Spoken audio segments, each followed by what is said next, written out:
All right, we'll go ahead and get it kicked off here. My name is Eric Holland. I'm with David Walters Yachts here in the Annapolis office. Welcome to the webinar here about selling your center console. Kind of versed in that person myself. Currently on my third personally owned center console. I have a 2008 Regulator 29 FS. It's a fantastic boat. I've always wanted a Regulator 29, and I was very lucky to get one a couple of years ago.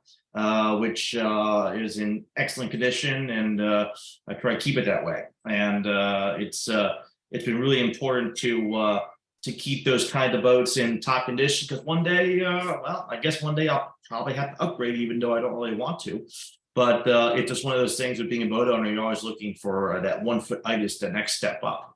But a little bit about what's going on in the center console market. It is by far the fastest growing and just amount of boats in that particular segment of the boating market by far.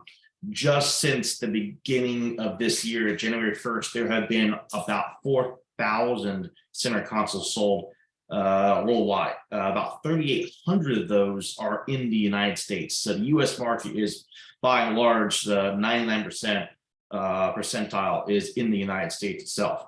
Currently on the market, there's almost 4,000 center consoles currently on the market just in the United States. Now this ranges from all years, all ranges. If you break it down and you start looking at boats that were you know, a little bit larger, a little bit pricier, say you're around, you know, the 30-foot mark, about a quarter of those sold since January 1st are above 30 feet, and about 20% of them above 200,000. But if you look at what's currently listed on the market, about half the boats are over 30 feet, and about 40% are over $200,000. And what we're starting to see here is the trend of the center console is no longer just a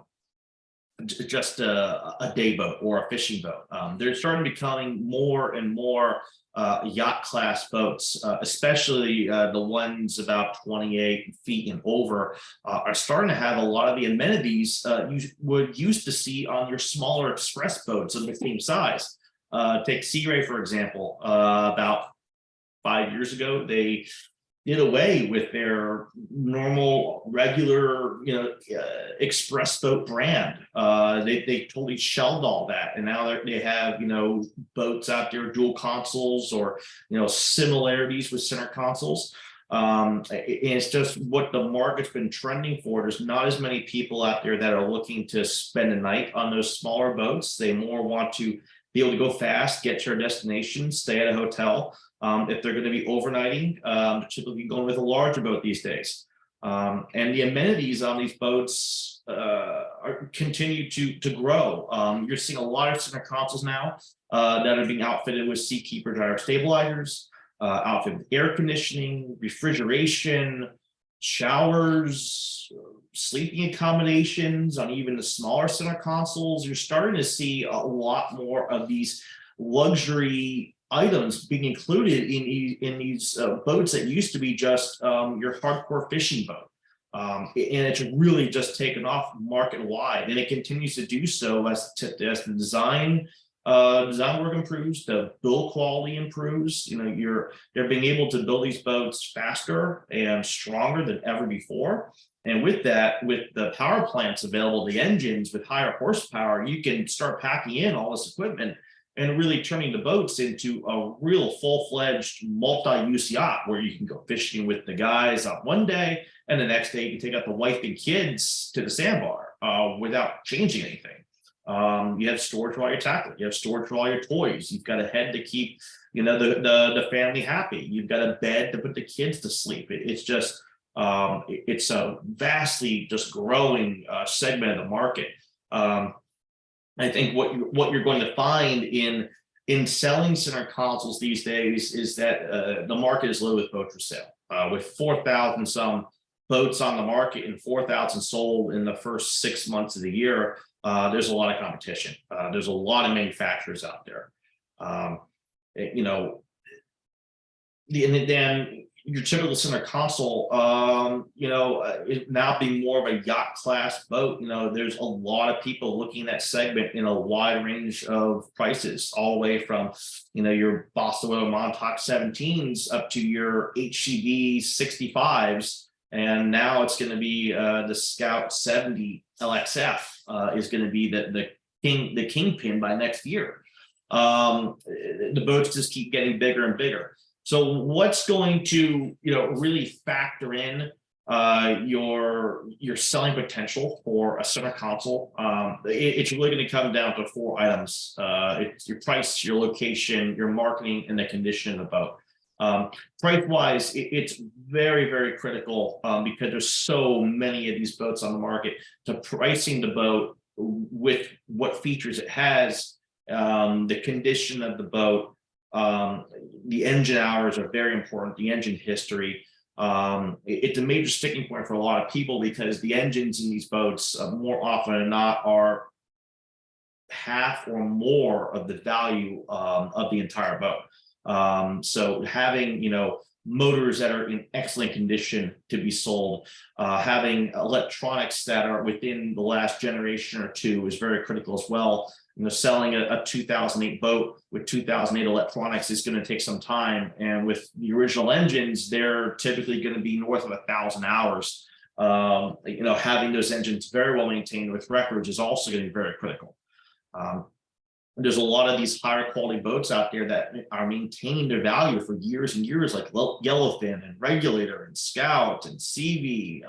And there's a bunch of more of these higher quality brands out there now, like Freeman and HCB, where the boats are maintaining the value for longer because they're equipped with these more luxury items. They're no longer just a shell of a boat.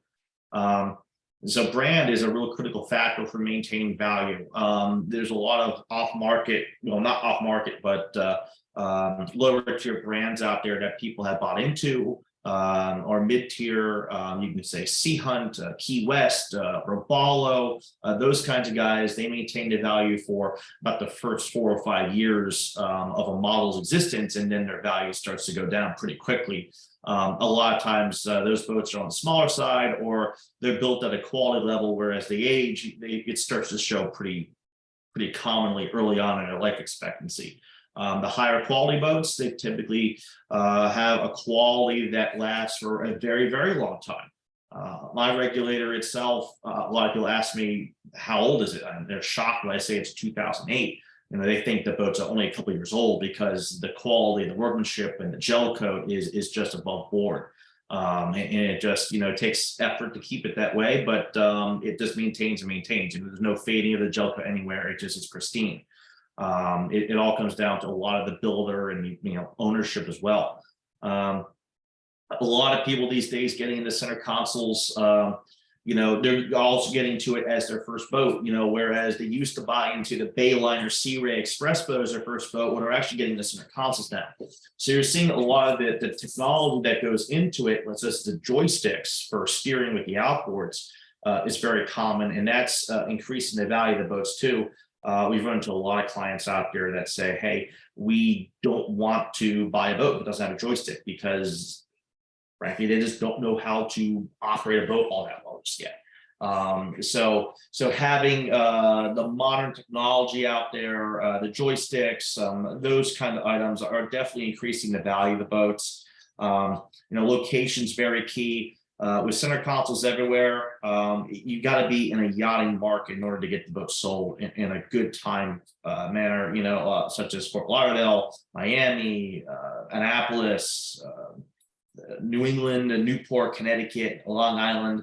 All those areas are very big in just center consoles, and just being able to be around those areas is really where you want to be. Most center consoles, thankfully, are trailerable. If you have a trailer, it definitely enhances the sale value of the boat. Not that it really adds much to the resale value, because trailers at the end of the day lose value very quickly. A trailer for a 30-foot center console is around $10,000 to $14,000, depending on the options of brakes it has and that kind of thing, if it's steel or if it's aluminum. But after the first couple of years, the value is less than half.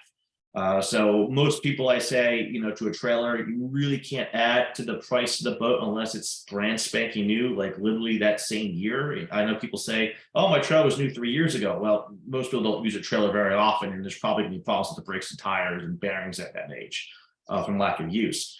But a trailer does add to the swiftness of a boat being sold, because it's very easy for someone to say, okay, I'm going to come hook it up and take it home. A lot of people keep center consoles in their driveways or on boat lifts, or, they don't normally buy a slip in a marina because the boat is able to be towed behind the F-250, for instance, very easily. Marketing, when it comes down to marketing one of these boats, it's definitely a sticking point with a lot of salespeople out there I see. Center consoles are typically very quick to sell. There's not a lot of effort put into listing write-ups or photography. I see a lot of listings with stock photos of when the boat may have been made 5 years ago. And it doesn't really represent how the boat looks now or the options it has.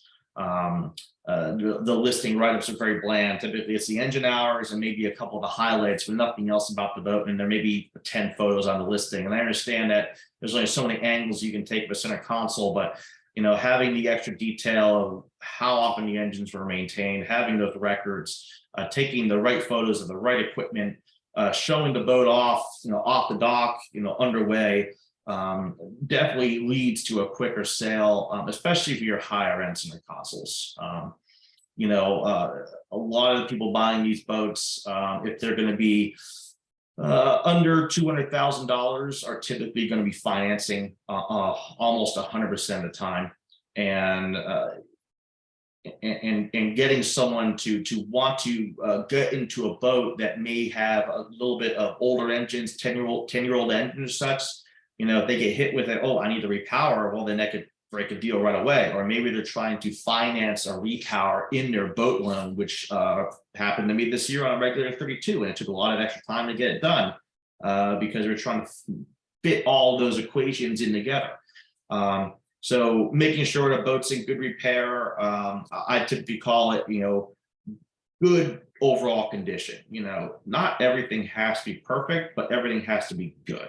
So if you've got a couple gel coat crazings here and there, a couple scratches, that's okay as long as everything else is in good condition. But if the gel coat's all faded, the engine hoods are cracked from hitting something, you got an overheat on one of the engines, it's not even worth selling the boat at that point in that condition, because it's just not going to sell in a good way, and you're not going to get a good value on the boat. So it really behooves someone that has these boats to really take care of what's going on, to take care of the engines, number one.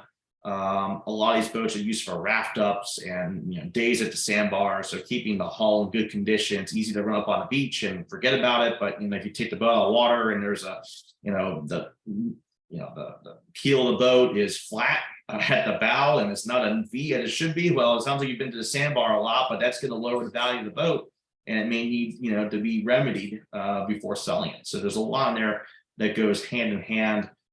Condition and price, as always, go directly hand in hand, but especially with a center console, it's even more so, because it's so easy to turn someone off because it just have so many options out there. It's not like there's only 5 or a boat where you can afford to have some issues because there's high demand in something and it's selling quickly.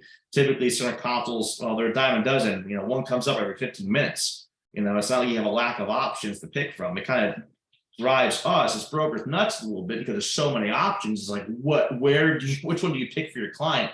So you really got to help them out with, explaining why they should buy this boat versus that boat. And then they're probably going to be very price conscious where, oh, this boat, is $5,000 less. And we may explain to them, well, there's a reason for that, and you should pay this $5,000 more for a reason. And sometimes it's hard to get them to understand why, because they are very price conscious people. So that's, pretty much the gist of, the center console market out there.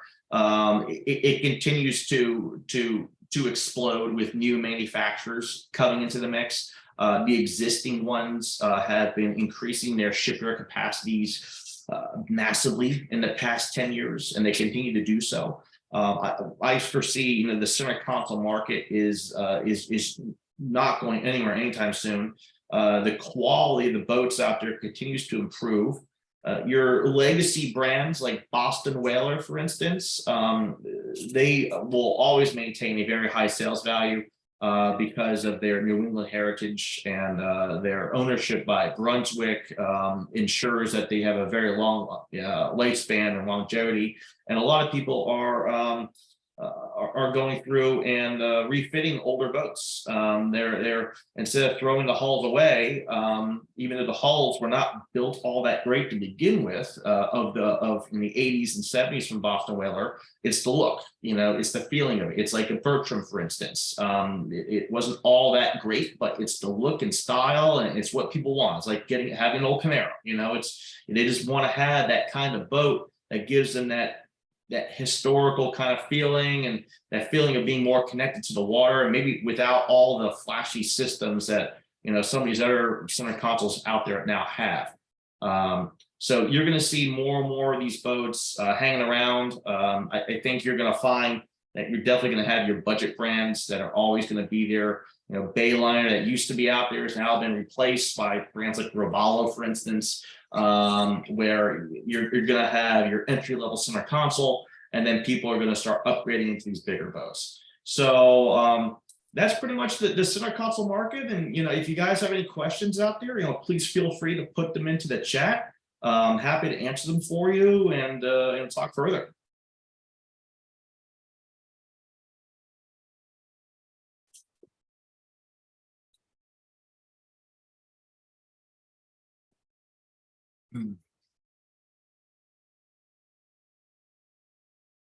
Yeah, sure.